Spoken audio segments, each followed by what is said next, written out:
안녕하세요. 저는 딸과 남편과 함께 살고 있는 50대 여성입니다. 막상 제 이야기를 하려니 참 쑥스럽지만 이야기를 하려면 어릴 적 제 이야기부터 시작해야겠네요. 저는 부모님 얼굴도 모르고 버려져서 고아원에서 자랐어요. 기억이 있던 시기부터 고아원에서 언니 동생들과 어울려 지냈고 그래서 제게는 그곳이 집이자 고향이었습니다. 성인이 되면서 고아원을 떠나야 했던 저는 근처 공장에 취직을 하며 공장 기숙사에서 먹고 자며 열심히 일을 했어요. 그리고 매번 월급날마다 과자와 선물들을 사들고 제가 지냈던 고아원을 찾았었죠. 고아원은 제게 집이었고 그곳에 있는 아이들은 모두 저의 동생이었습니다. 그래서 저는 종종 그렇게 고아원을 찾아가 저와 같이 지내던 동생들을 돌보며 시간을 보내곤 했었고 그러다 어느 날 그곳에서 저는 지금의 남편을 만나게 되었습니다. 남편은 그 고아원에 봉사를 하러 찾아오던 청년이었어요. 그래서 저와 종종 마주치는 일이 있었는데 그때마다 저는 그 사람에게 눈길이 갈 수밖에 없었어요. 훤칠하니 잘생긴 얼굴 때문도 있었지만 다른 이유는 그 사람이 휠체어를 타고 다니는 몸이 불편한 사람이라는 것 때문이었죠. 자기도 힘들어 보이는데 그 몸으로 어떻게 봉사를 다니는 건지 저는 그 사람이 신기하고 궁금했어요. 남편은 휠체어를 탄 몸으로 매주마다 아이들을 가르치러 오곤 했습니다.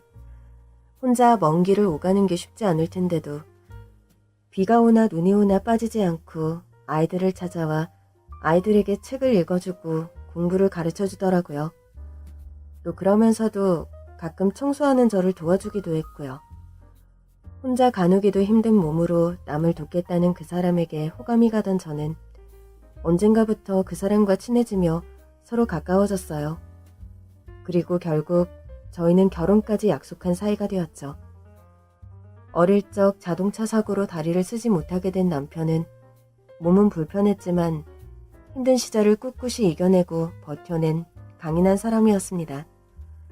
다행히도 유복한 집안에서 자라 경제적으로 큰 어려움은 없었지만 안타깝게도 부모님께서는 장남의 처지를 부끄러워하시는 듯 했어요. 그래서 다리를 다쳐 휠체어 끌고 다니는 장남 대신 차남에게 지원을 아끼지 않으며 못난 장남 대신 차남을 내세우셨다고 하더라고요.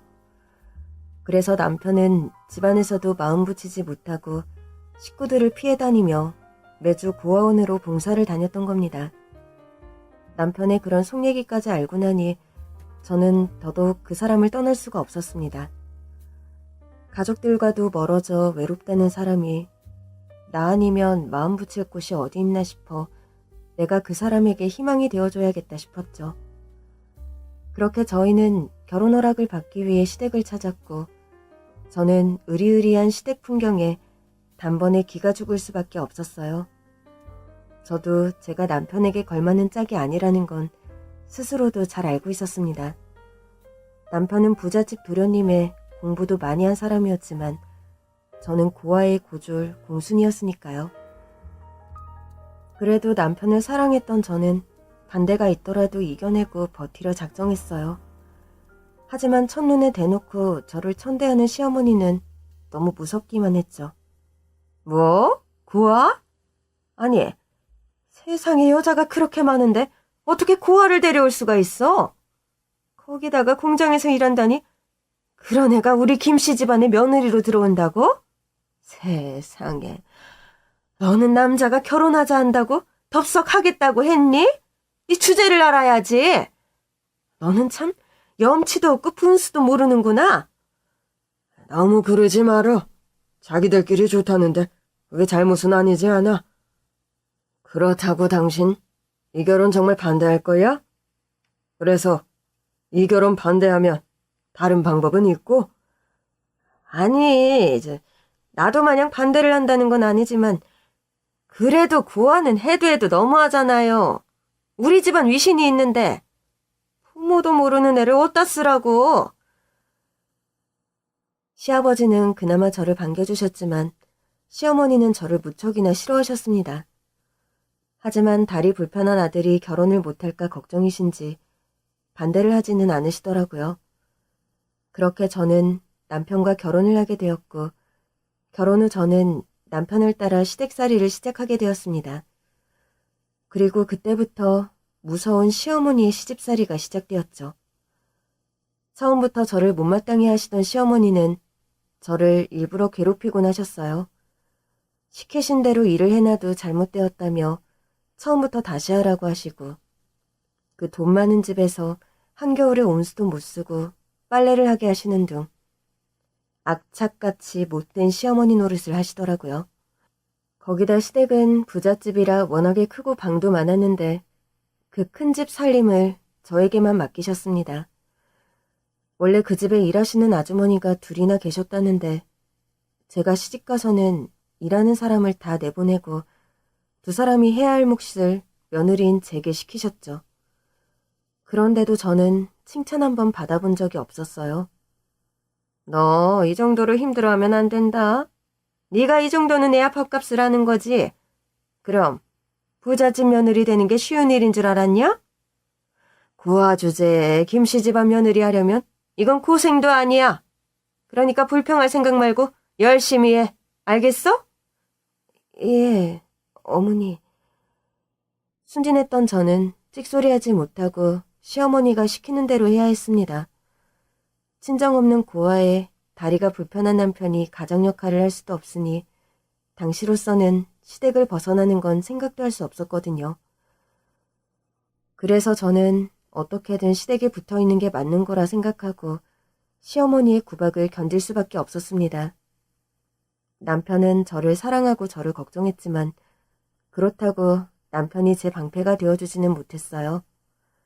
가끔 시어머니가 너무 심하시다 싶을 때마다 남편이 제 대신 나서주었지만 그때마다 시어머니가 남편까지 혼을 내시며 저희 부부를 괴롭혀대셨거든요. 그래서 언젠가부터는 그냥 나 혼자 당하는 게 낫겠다 생각하며 혼자 버텨갈 수밖에 없었습니다. 그렇게 착한 남편과 서로 의지하며 살아가던 어느 날 저는 드디어 임신을 하게 되었습니다. 고아로 살며 언제나 내 가족을 꾸리고 싶었던 저에게는 축복 같은 일이었어요. 그렇게 저는 예쁜 딸을 낳게 되었고 누구보다 행복한 엄마가 될 거라 생각했습니다. 하지만 시어머니는 제가 딸을 낳았다는 것을 무척 못마땅해 하셨어요. 네가 대체 이 집에 들어와서 제대로 하는 일이 뭐냐? 내가 아들 하나만 잘 낳으라고 하지 않았어? 근데 이건 아들도 못 낳고 대체 뭐하는 물건이야? 넌 부모 복도 없는 애가 자식 복도 없는 거니? 딸을 낳아서 어디다 쓸 거야? 저는 제 딸이 너무 예쁘고 귀했지만 시어머니는 아니셨습니다. 그래서 저와 제 딸을 두고 무척이나 구박을 하셨죠. 저는 제 딸이 저 때문에 미움받는 것 같아 딸아이에게 너무나 미안했어요. 나 말고 여유 있고 부모 있는 엄마를 만났더라면 내 딸도 이런 무시를 당하지 않았어도 될 텐데. 모든 게 못난 제 탓인 것만 같더라고요. 그래도 내 딸은 내가 예뻐해주면 되니 괜찮다고 생각했습니다. 남편이나 제 눈에는 누구보다 귀한 딸이었기에 저희는 열아들 부럽지 않았거든요. 하지만 그러다 얼마 뒤 동서가 아들을 낳으며 상황이 달라지고 말았어요. 아이고 예쁘다. 아이고 우리 손주. 누구를 닮아서 이렇게 예쁠까? 내가 널 보려고 여태 살았나 보다. 그래 내 새끼. 우리 집 재산은 전부 우리 손자 거야. 우리 태훈이 거라고.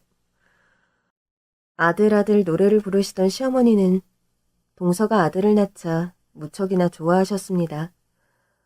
원래도 저와 비교하며 동서를 예뻐하시던 어머니셨지만 동서가 아들을 낳았을 때는 그 독한 눈에 눈물을 흘릴 만큼 좋아하셨어요. 저도 저희 시어머니가 저렇게까지 기뻐하실 수 있는 분인지 모를 정도로 말이죠. 제가 딸을 낳았을 때와 천지 차이의 반응에 서운할 수밖에 없었습니다. 하지만 문제는 그 이후였어요. 시조카가 태어나면서부터 어머니가 저희 딸을 대하는 태도가 점점 심해지셨거든요. 어린애가 무슨 잘못이 있다고 그러시는지 어머니는 제 딸이 시조카의 몫을 뺏어갈 아이처럼 대하셨습니다. 아이고, 너는 애가 벌써부터 먹는 걸 그렇게 좋아해서 어떻게 하니? 어린애가 식탐만 많아가지고는 맨날 뭘 입에 물고 있냐? 먹을 게 있으면 동생도 주고 그래야지. 지만 입이야? 하여간에 밉다 너는 어째 하는 짓이 탐입냐? 꼴배기 싫어 죽겠네. 엄마, 할머니가 또 내 과자 뺏어갔어. 나 하나밖에 안 먹었는데 욕심꾸러기라고 그랬어. 애가 어릴 때부터 행동이 밉다며 핀잔을 하시더니 저희 딸이 과자 하나 물고 있는 것도 싫어하시고 밉다고 하시더라고요. 그러더니 언젠가부터는 제 딸의 행동 하나하나 트집을 잡으셨어요.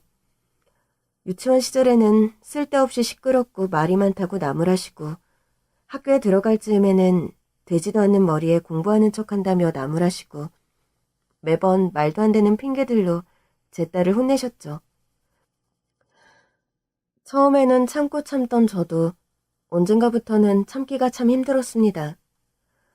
저희 딸이 무슨 잘못이 있다고 저러시는 건지 어머니가 해도 너무한다 싶었죠.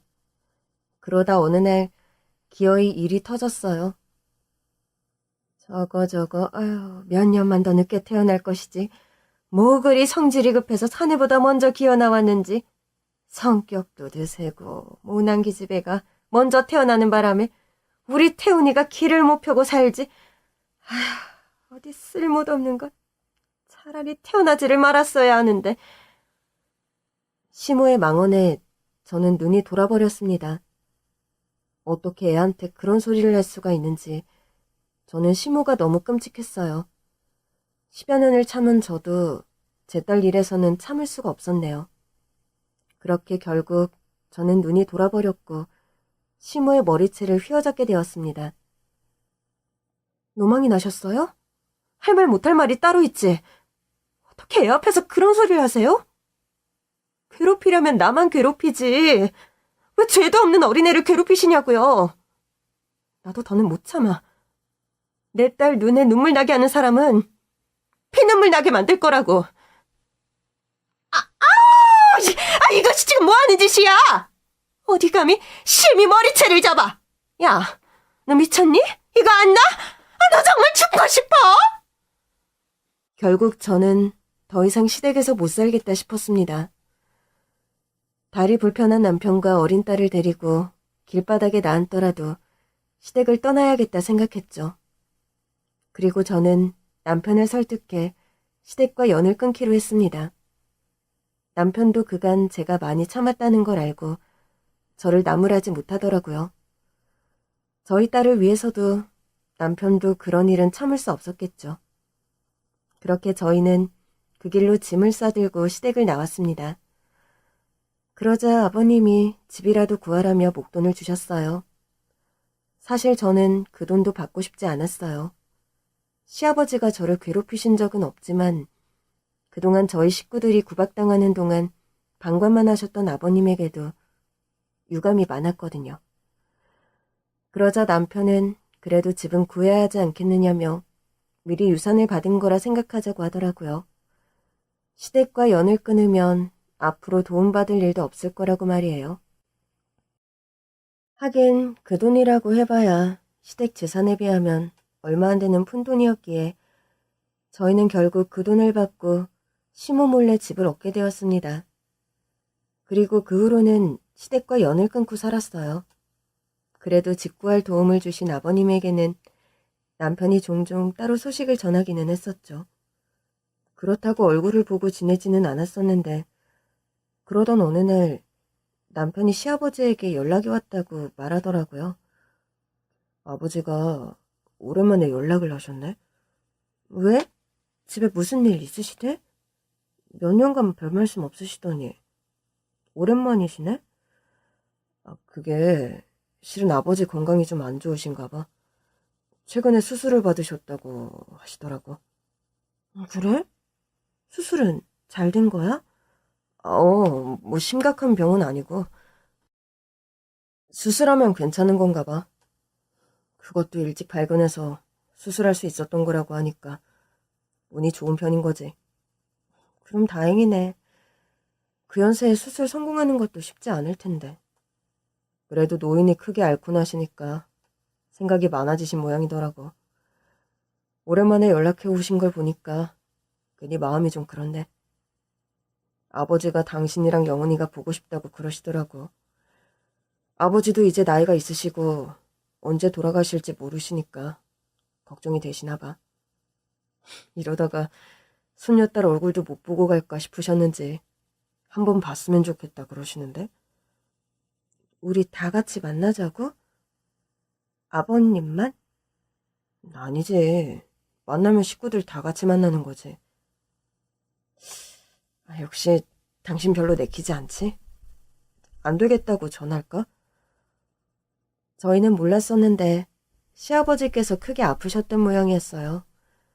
일찍 발견한 덕분에 수술이 잘 되어서 다행이라고는 하지만 그 연세에 수술한다는 것 자체가 큰일이니까요. 그래서인지 시아버지가 저희 식구들을 보고 싶다고 얘기를 하셨다는 겁니다. 연을 끊고 산 지 한두 해도 아니고 이제는 얼굴이 가물가물한 저희 사이에 그 말이 달갑지는 않았죠. 그러자 남편도 제 눈치가 보이는지 조심스럽게 이야기를 전했습니다. 그 모습을 보니 괜히 눈치 보는 남편이 짠하기도 하고 저도 노인네가 아프다는데 괜히 연민이 들더라고요. 됐어. 언제 돌아가실지 몰라서 보고 싶다고 그러시는데 거기다가 싫다고 하는 것도 좀 그렇네. 우리가 아무리 연을 끊고 산다 하지만 그렇게까지 매정하게 굴 거는 또 없는 것 같고. 정말? 당신 정말 괜찮아? 근데 내가 괜찮은 게 문제야? 당신 어머니는? 아버님이야 종종 연락하고 지냈으니 우리 식구가 보고 싶으실 수도 있지만 당신 어머니는 아니실 수도 있잖아. 아버님 혼자 생각으로 그러시는 거면 좀 곤란한데? 안 그래도 내가 여쭤봤는데 어머니도 알고 계신다고 하더라고. 두 분이 먼저 얘기를 끝내신 모양이야. 아버지 말로는 엄마도 우리 소식 궁금해하신다고 하는데 한번 찾아뵈면 좋지 않을까 해서. 이제는 어머니도 많이 달라지셨을 수도 있고 당신한테는 염치 없고 미안한 말이지만 나는 조금 죄송한 마음이 들기도 하네. 당신 마음 내가 어떻게 이해 못하겠어. 솔직히 나야말로 당신한테 미안하지. 물론 어머니가 잘못하신 건 100번 맞지만 그래도 당신한테는 부모님인데 고아인 내가 무슨 주제로 당신한테 연 끊으라 그랬는지 솔직히 지금도 그건 좀 미안해. 아니야. 내가 당신한테 미안하지. 내가 제대로 된 놈이었으면 어머니도 당신한테 그러지 않으셨을 거고 내가 당신 방패막이 되어줬을 텐데 내가 못나서 그런 걸 누구를 탓해? 아무리 안 좋은 일이라도 시간이 지나면 다 잊혀지고 세월이 약이 된다는 말이 맞았나 봅니다.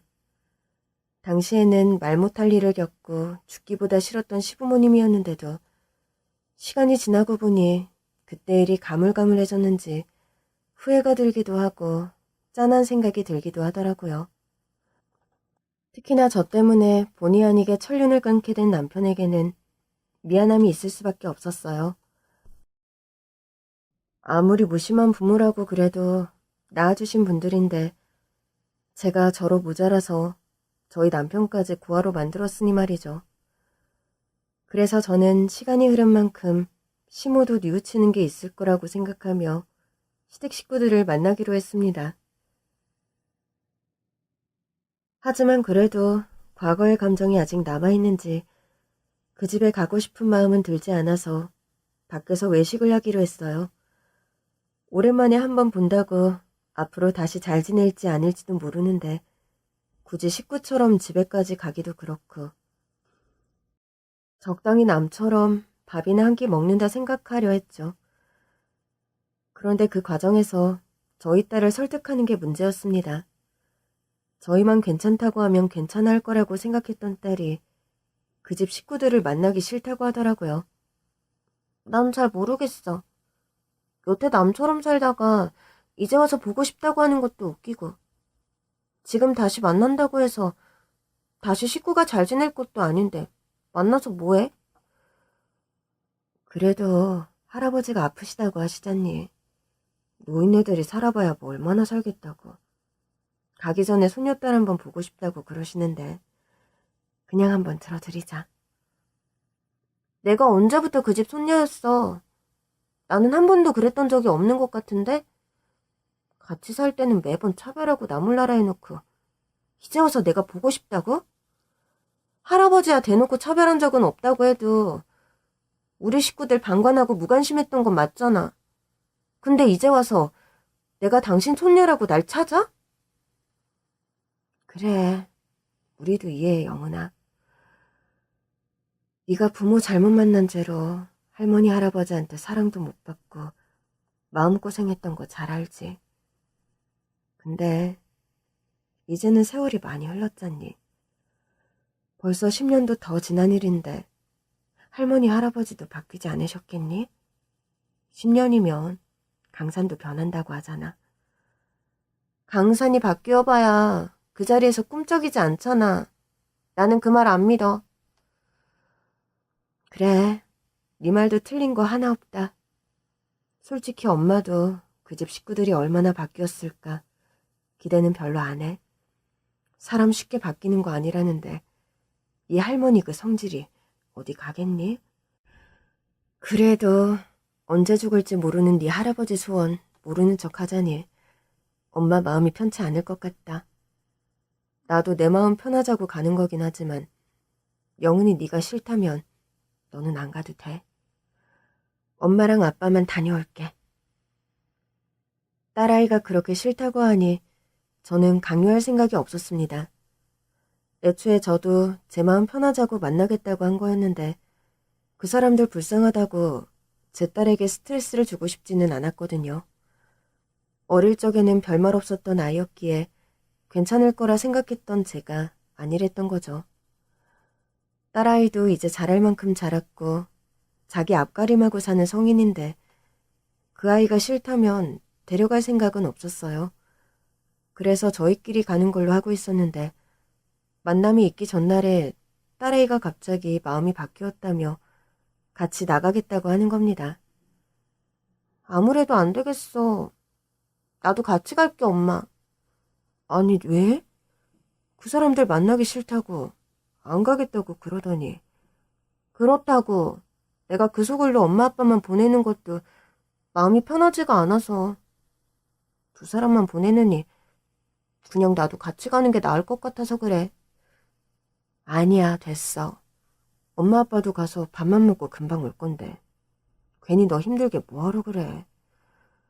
그 사람들이 엄마한테 뭐라고 할 줄 알고 그 생각하면 내가 불안해서 안 되겠어. 그러니까 내가 따라가서 엄마 지켜줄게. 이제는 내가 엄마 아빠 보호자라고 했잖아. 저희끼리만 시댁 식구들을 만나는 게 불안했던 건지 딸아이는 끝내 저희와 동행을 하기로 했습니다. 싫다는 아이를 괜히 데려가게 되어 미안한 마음이 들더라고요. 그러면서도 한편으로는 그 어리던 애가 언제 이렇게 커서 저희를 챙겨주는지 대견하고 기특하기도 했습니다. 그래서 제 욕심인지 몰라도 이렇게 잘 키운 딸 자식을 그 집 식구들에게 자랑하고 싶다는 마음도 들었어요. 당신들한테 무시당하던 내가 자식만큼은 남부럽지 않게 잘 키웠다고 말이에요.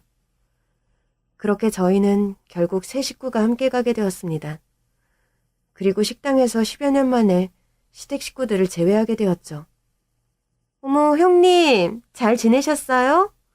그동안 연락 한 번 없으시고 정말 너무하시네요. 우리가 연락하고 지낼 사이인가? 내 소식 모르고 지내서 동서는 좋아할 줄 알았더니 동서가 내 연락을 기다렸다고 하니까 믿기지가 않네. 형님들 참 오랜만에 만난 사이에 무슨 말씀을 그렇게 섭섭하게 하세요? 그럼 제가 설마 형님 걱정 한 번 안 했겠어요? 형님이 그렇게 난리 피우고 나가실 때도 저 얼마나 걱정했는데요. 그래서 저는 형님이 이 자리에도 안 나오실 줄 알았어요. 아버님 사정을 들으셔서 그러셨겠지만 나와주셔서 참 다행이네요. 오랜만에 만난 동서는 여전했습니다. 여전히 오만하고 재수없고 사람 성질을 긁는 소리를 잘하더라고요. 지가 언제 내 걱정 한 번을 했다고 그런 입에 발린 소리를 하는 건지 동서도 참 대단하다 싶은 생각이 들었네요. 하지만 그런 동서보다도 오랜만에 만난 시모의 행동이 더 기막혔습니다. 시모야말로 우리 걱정은 한 번도 안 했을 거라 확신하는데 왜 그러는지 갑자기 눈물을 훔치면서 저희들을 그리워했다는 식으로 말을 하는 거 있죠? 아휴, 어디 얼굴 한번 보자. 내 새끼 그동안 잘 지냈니? 몸도 성치 않은 애가 어떻게 지내려나? 예미가 얼마나 걱정이 많았는 줄 알아? 잘 지내셨어요? 얼굴 좋아 보이시네요, 어머니. 좋아 보이기는 무슨. 네 걱정에 내 간장이 달아 없어진 지 오래다. 너도 참 무심하지. 아무리 화가 나서 나가버렸다고 하지만 그동안 여미 걱정 한 번이 안 되든? 어떻게 연락 한 번을 안 했어? 그래도 저는 아버지 통해서 어머니 소식 종종 들었는데요. 저는 잘 지냈으니 걱정하지 않으셔도 돼요. 그래? 나는 네가 몸이 편치 못한 아이라 혹시 굶지는 않을까, 구박당하지는 않을까 늘 마음 쓰였거든. 잘 지냈다니 다행이구나. 그래, 에미니가 고생했다. 고생은 뭘요? 사람 사는 게 다 그렇죠. 저희는 가족들끼리 서로 보듬어가면서 잘 지냈어요. 근데 구박을 당한다니. 설마 제가 영은이 아빠를 구박했을 거라고 말씀하시는 건 아니시죠? 아니, 나도 말이 그렇다는 거지. 너는 또 말꼬투리를 잡으려고 그러니? 오랜만에 만나자마자 이럴 거야, 정말? 됐어. 다들 그 정도 하면 됐으니까 우선 다들 식사부터 하자꾸나. 오랜만에 봐서 할 말들이 많겠지만 이 자리에서 지난 세월 안부를 다 물을 수는 없고 과거지사가 뭐 그리 중요하겠냐? 앞으로 이야기 나눌 기회야 많을 테니 지금은 좋은 얘기들만 하자꾸나. 은근히 뼈가 있는 시모의 말에 울컥했지만 시아버지의 중재로 식사가 시작되었습니다. 그날 자리에는 시동생과 동서 그리고 시조카와 시부모님과 저희 세 식구가 함께였어요. 오랜만에 만난 시부모님은 많이 늙으셨지만 여전해 보이셨고 시동생과 동서도 한결같아 보이더라고요. 뭐 오랜만에 봐서 굳이 싫은 소리 하기는 싫지만 별로 좋은 의미는 아니었네요. 거기다 시조카는 워낙 어릴 때 보고 헤어져서 잘 기억도 안 나지만 저희 딸이랑 몇 살 차이도 아닌데 여전히 덜 자랐는지 저희에게 제대로 인사도 하지 않더라고요. 하지만 오늘 보고 언제 또 볼 사이일까 싶어서 굳이 그걸 지적할 생각은 없었습니다. 그날 저는 그저 그 식사 자리를 조용히 즐기다 일어나는 게 목표였거든요. 그래, 네 아버지 말대로 오랜만에 만났으니 밥이나 먹자.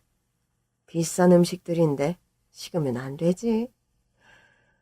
안 그래도 내가 니들 생각해서 좋은 식당 예약했는데 어떻니? 애미 너 이런 데 와본 적이 있냐? 영애 너도 이런 식당은 처음이지? 영애요? 영애는 누구래요, 어머니? 혹시 저희 딸 이름 부르신 거면 저희 딸 이름은 영애가 아니라 영은이에요. 영은이. 아, 그랬었나? 내가 실수한 모양이다. 어머니, 피부 관리를 너무 잘하셔서 그런지 여전하신 줄 알았더니 어머니도 나이가 들기는 드신 모양이세요. 손녀가 둘도 아닌데 벌써 이름을 헷갈리실 연세세요? 아니면 어머니가 워낙 저희 딸한테 관심이 없으셔서 그러신가? 그래도 10년이나 넘게 같이 살았던 소년데 이름도 헷갈리시는 건 좀 너무하시네요. 뭐? 너 지금 내가 노망이라도 났다 이거야? 뭐 영은이나 영애나 비슷하구만. 별것 가지고 다 그런다. 아휴. 네, 저도 별 기대 안 했으니 신경 안 쓸게요. 어머니도 음식 식기 전에 많이 드세요. 지훈이도 많이 먹어라. 형님, 얘 지훈이 아니고 태훈이에요. 아무리 오래간만이라 그래도 시축아 이름도 잊어버리셨어요? 어머, 그래? 지훈이가 아니라 태훈이었어? 나는 여태 지훈이인 줄 알았네. 그러게, 나도 많이 늙었나 봐. 시조카 이름이 지훈인지 태훈인지 기억도 가물가물하네. 근데 그게 뭐가 중요하니? 안 그러세요, 어머니? 너 설마 일부러 그러는 거냐? 그럴 리가요. 제가 왜 일부러 그러겠어요. 어머니는 일부러 그러셨어요? 저도 어머니처럼 실수였어요. 지훈이나 태훈이나 비슷한데 뭐 그런 것 가지고 그러세요? 아무튼 태훈이도 많이 먹어라. 아유, 저게 말이나 못하면. 어허, 그쯤 하고 그만하지 그래. 아니, 내가 뭘 어쨌다고 그래요? 그래. 우리 장손 많이 먹어라. 원래 큰이라는 사람은 잘 먹어야 하는 거야. 사람은 다 밥심으로 사는 거다. 그치? 그럼요. 안 그래도 우리 태훈이가 요즘 너무 야위어서 걱정이에요, 어머니. 맨날 연구실에만 박혀서 제대로 밥도 못 먹고 얼마나 고생을 하는데요. 하긴 하는 일이 쉬운 일이 아니니까 어쩔 수는 없지만요. 반도체 연구한다는 게 어디 쉬운 일인가요? 아이고, 우리 장손 밥도 못 먹고 고생하면 어떻게 하니? 아무리 일이 중요해도 쉬엄쉬엄 해야지. 구멍가게도 아니고 대기업 연구원이 쉬엄쉬엄 할 수 있나요? 우리 태훈이가 입사한 지 얼마 안 됐는데도 너무 귀한 인재라 태훈이 없이는 일이 안 돌아간다고 하네요. 애도 워낙 욕심이 많은 애라 적당히 할 수가 있겠어요? 그렇지. 우리 장손이면 그래야지. 우리 집 남자들이 원래 큰일 할 팔자거든. 그러니까 우리 태훈이가 고생을 할 수밖에 없겠지. 그래도 애미 말 맞다나. 대기업 연구원이니까 어쩌겠니. 그래도 고생한 만큼 인정받는 걸로 감사하게 생각해야지. 시모와 동서는 일부러 저 들으라는 듯이 시조카 자랑에 여념이 없었습니다. 덕분에 저는 묻지도 않고 시조카가 무슨 일을 하는지 알게 되었네요. 시조카는 얼마 전 대기업에 입사해서 대기업 반도체 연구원으로 일을 하고 있는 듯 했어요. 그러거나 말거나 저는 관심이 없었지만 양쪽에서 제 귀에 따갑게 떠들어대니 듣기 싫어도 들을 수밖에 없었네요. 그리고 시모는 밥 먹는 내내 자기 아들과 손자 자랑에 여념이 없었습니다. 마치 그 집 아들은 차남 하나뿐이라는 것처럼 제 남편을 앞에 두고도 자기 아들과 자기 손자 자랑을 못해서 안달이더라고요. 하여간 우리 태훈이가 잘된 것도 다 우리 아들 덕분이지. 애비가 잘하니까 자식도 보고 배우는 거 아니겠니? 아버지가 대기업 갔으니 그 아들도 대기업 들어가는 거겠지. 대기업이 뭐 어디 아무나 들어가는 거니? 남들은 가고 싶다고 해도 못 가는 게 대기업이에요. 내가 들어보니까 서울대 나왔다고 해도 대기업 다 들어가는 거 아니라더라. 근데 우리 집은 둘씩이나 대기업을 다니니까 이게 얼마나 큰일이야. 내가 덕분에 어디 가서 자식 자랑을 안 할 수가 없어. 우리 아들이랑 손자랑 다 큰 회사 다닌다 그러면 사람들이 놀라 뒤집어져요. 내가 자식 농사를 잘 지었나 보다고 다들 부러워하는 거지. 하긴 뭐 대기업 직원이면 옛날로 치면 장원급제에서 나란일 하는 셈 아니냐? 그럼요. 그 정도 되는 거죠. 아니지. 장원급제보다 더 대단한 거죠. 월급도 남들보다 2배는 될 텐데 말이에요. 그나저나 형님, 영은이는 뭐해요? 영은이가 우리 태훈이보다 2살 더 많지 않나? 거기다 여자애들은 군대도 안 다녀오니까 취업도 빠를 거고. 취직을 했었으면 진작에 했었어야 할 텐데. 뭐 지금 직장 생활해요? 아니지. 대학은 다녀왔어요? 우리 태훈이는 서울대 나왔는데. 그렇구나. 부럽다 동서. 고생해서 자식 키운 보람 있겠어. 제가 뭘 한 게 있나요? 애가 열심히 해준 덕분이죠. 그나저나 영은이는 무슨 대학 나왔냐니까요, 형님? 서울에 있는 대학이에요? 아니, 우리 애는 지방대 나왔어. 장학금 받겠다고 굳이 멀리 학교를 가더라고. 그 학교는 장학금이 잘 나온다 그래서. 뭐 덕분에 나는 해준 거 하나 없이 애가 혼자 고생했지. 어머나, 영훈이가 고생을 많이 했구나? 영훈이도 효녀네. 근데 장학금 받을 거면 좀 더 공부를 해서 서울대를 가지 그랬어. 서울대도 장학금 잘 나오는데. 하긴 형님은 대학 문턱도 못 밟았는데 내가 너무 어려운 요구를 하는 건가? 아무튼 그럼 영훈이 지금은 취직했겠네? 그럼 영훈이 나이가 이제 30인데 일하고 있지. 무슨 일 하는데요?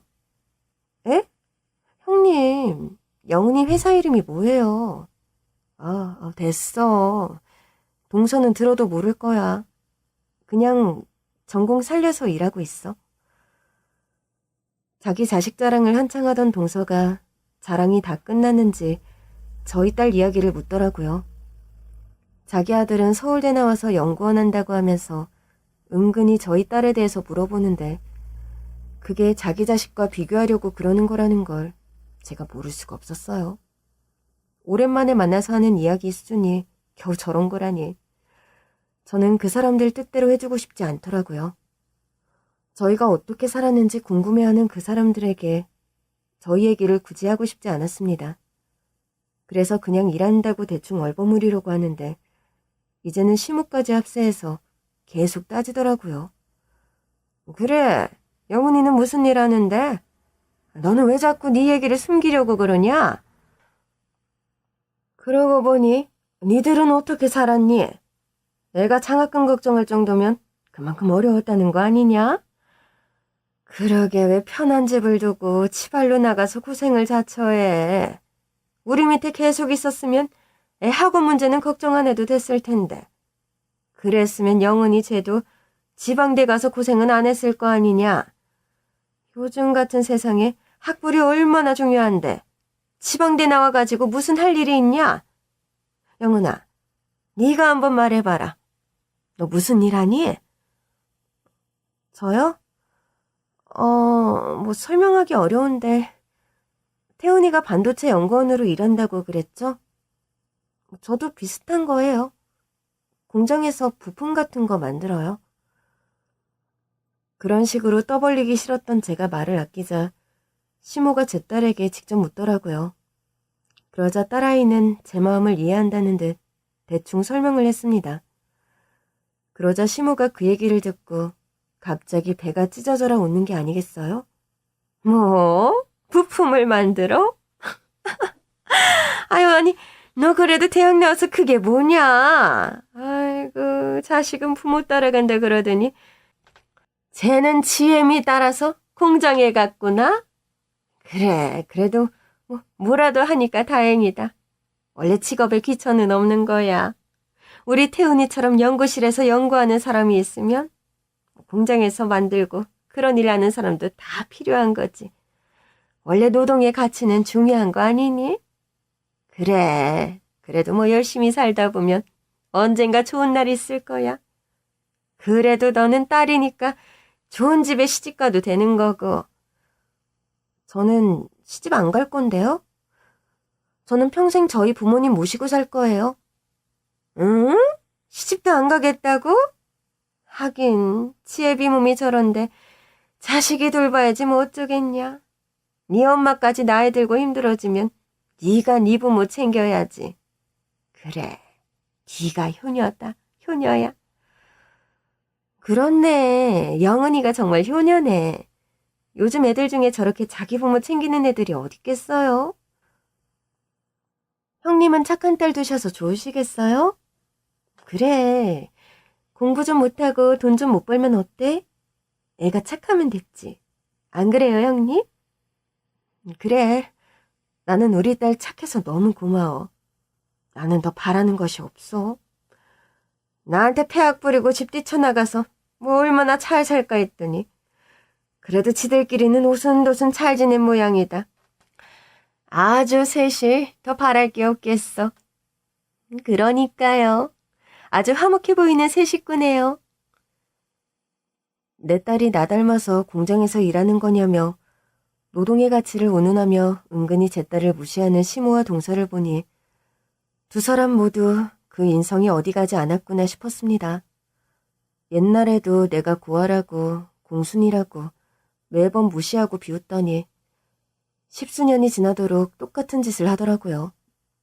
그래서 그런지 시조카 인성도 좋아 보이지는 않았습니다. 시조카는 만나자마자 인사도 제대로 안 하고 밥만 먹는데 어른들 말에 대꾸도 안 하고 그러고 있는 걸 보니 애를 어지간히 오냐오냐하며 키웠구나 싶더라고요. 하긴 옛날에도 동서가 애를 워낙 끼고 돌기는 했었죠.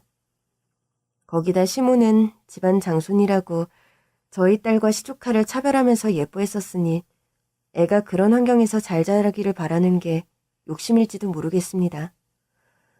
그래도 공부는 곧잘 했는지 서울대를 나왔다는데 공부를 그렇게 해봤자 인성이 개판이면 뭘 하나 싶더라고요.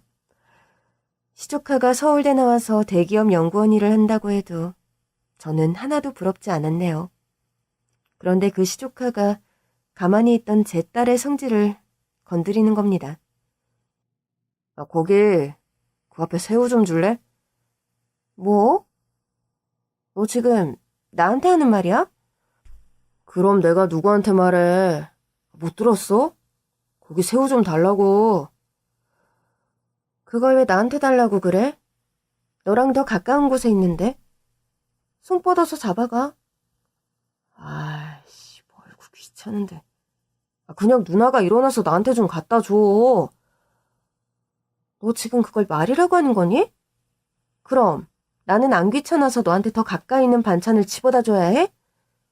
내가 여기서 일하는 종업원이야? 좀 해달라면 해주지. 무슨 말이 그렇게 많아. 그런 건 원래 여자들이 하는 일이잖아. 너 참 곱게 컸구나. 하긴 지금도 이러는 걸 보면 30년 세월을 어떻게 자랐는지 알만하다. 해주기는 할 건데 너 좋으라고 해주는 거 아니야? 이 자리에서 신랑이 하기 싫어서 해주는 거지. 그러니까 밖에서 다른 사람한테는 이런 부탁하지 마. 너 되게 무례한 거야. 알아? 시조카가 자기 바로 앞에 있는 반찬을 움직이기 귀찮다는 이유로 저희 딸에게 부탁을 하더라고요. 너무 당당한 무개념 발언에 저희 딸은 황당해했고 시조카에게 한마디 하기도 했지만 그 애는 자기가 뭘 잘못했는지 전혀 모르는 듯 끝까지 말도 안 되는 그 일을 부탁했습니다. 그러자 큰 소란을 피우고 싶지 않았던 저희 딸은 못 이기는 척 그 부탁을 들어주었어요. 그렇게 저희 딸이 시조카에게 반찬 그릇을 건네는 순간 시조카의 실수로 조카의 옷에 김치 국물이 튀었습니다. 그러자 시조카가 냅다 저희 딸에게 짜증을 냈고 저희 딸도 이번에는 참지 않았죠. 아이씨 뭐야 옷에 다 묻었잖아 이씨. 그게 내 탓이야? 왜 나한테 신경질이야? 그럼 내가 반찬 그릇 건넬 때 조심해서 봤던가. 한 손에 수저 들고 반찬 그릇까지 집으려고 하니까 수저를 떨어뜨리지. 그래놓고 그게 내 탓이라는 거야? 너 진짜 인성 쓰레기구나. 뭐? 이 집애가 지금 누구더러 쓰레기래 이씨. 그러게 네가 잘 줬으면 됐잖아. 아이씨 이거 첫 월급 타서 지른 명품인데. 야 너 이 옷이 얼마짜리인 줄 알아? 네 월급으로는 엄두도 못 내는 옷이라고. 어머머, 어우 이게 무슨 일이야. 비싼 옷에 김치 국물이 다 튀었네. 얘, 너는 여자애가 칠칠치 못하게 조심성이 왜 그렇게 없니? 이걸 어떻게 할 거야, 이것이 공순이 주제에 어딜 내 귀한 손자 옷을 더럽히고 있어. 개념 없는 시조카가 비싼 옷이라며 난리를 부리자 동서까지 자기 자식을 거들어 제 딸을 욕하더라고요. 그리고 그 순간 시모가 갑자기 자리에서 일어나 제 딸의 뺨을 내리쳤습니다. 순식간에 벌어진 일에 저는 숨도 쉬어지지 않았어요. 하나뿐인 자식이라고 귀하게 키운 내 딸에게 손을 대다니 피가 끓어 미칠 것 같더라고요. 처음부터 시조카가 잘못한 일이었습니다. 밥 먹다 움직이기 싫다고 남의 딸 부려먹더니 지가 제대로 잡지 않아서 김치국물이 튀었죠. 그런데 이게 왜 내 딸 탓이라는 건지 다들 저희 딸을 괴롭히는 걸 두고 볼 수가 없었습니다. 지금 뭐 하시는 거예요? 어딜 손을 대요, 어딜? 내 귀한 딸 몸에서 왜 손을 대? 그러게, 딸 교육 좀 잘 시키지? 기집애가 칠칠치 못하게 이게 무슨 짓이야? 너 이거 어떻게 할 거냐? 니들 사정이 이거 새로 사주지도 못할 텐데 내 손자가 지 월급 벌어서 처음 산 옷이라는데 이걸 어떻게 변상할 거야?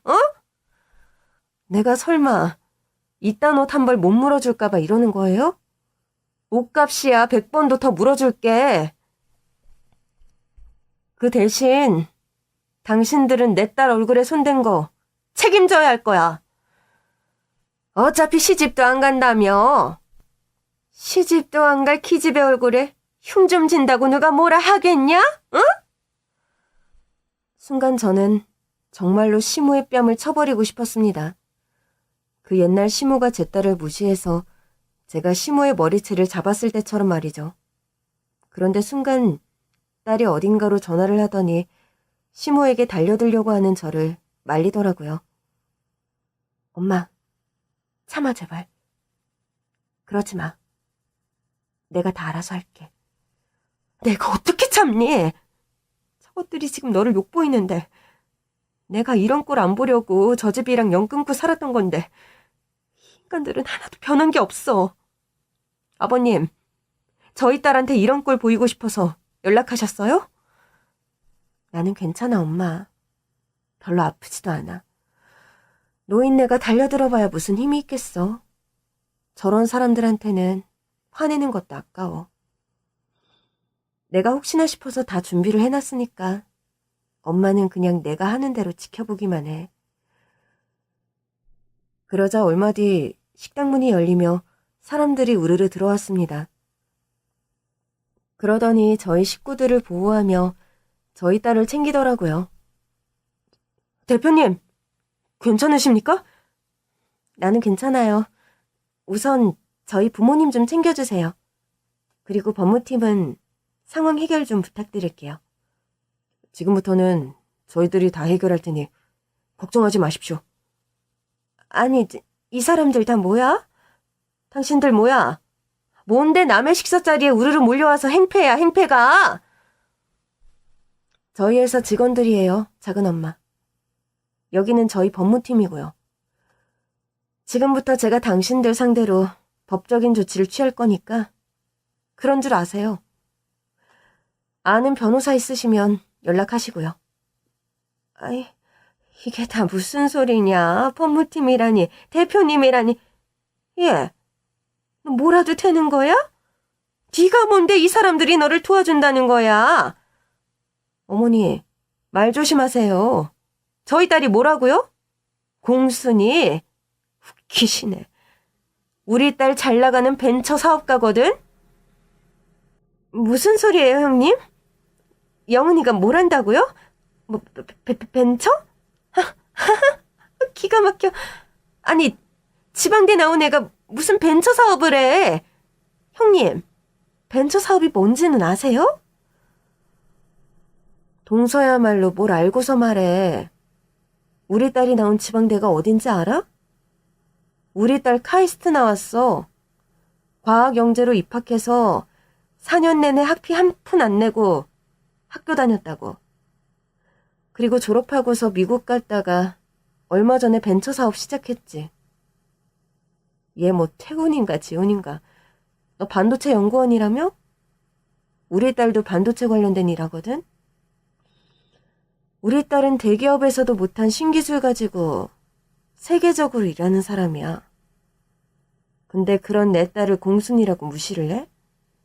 동서 아들은 대기업 연구원이라 그랬지? 그래봐야 대감집 노비지. 월급쟁이가 뭐가 잘났다고 자랑이야, 자랑이. 동서 아들은 직원이지만 우리 딸은 대표라고. 태훈아, 명함 하나 받아. 너나 나나 같은 업계에서 일하니까 우리 회사 이름 한 번쯤은 들어봤겠지? 그러고 보니 얼마 전에 너희 회사에서 우리랑 같이 일해보자고 제안이 들어왔던데 내가 너를 봐서 그 일은 없던 일로 해야겠다. 서면 답변에 꼭 네 이름 넣어서 거절해줄게. 어디 신입 주제에 욕 한번 먹어봐라. 뭐야? 누나가 정말 여기 대표라고?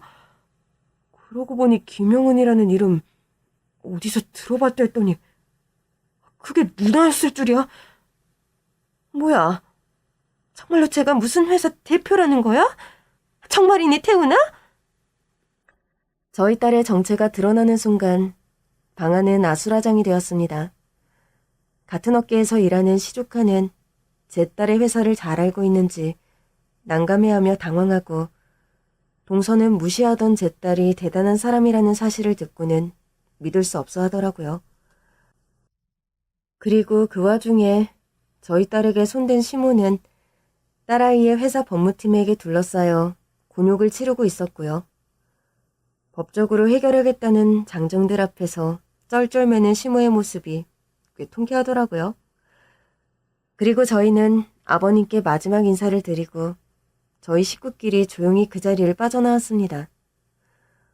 이런 일이 벌어질 줄 알았더라면 딸을 데려오지 않았을 것을 괜한 짓을 했다 싶어 후회가 되더라고요.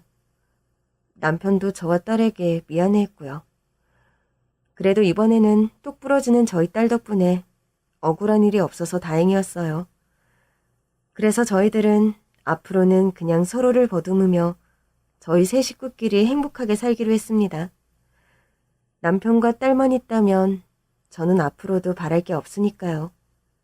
그럼 여러분들도 가족들과 늘 행복하시기를 바라며 제 이야기는 여기서 마치겠습니다.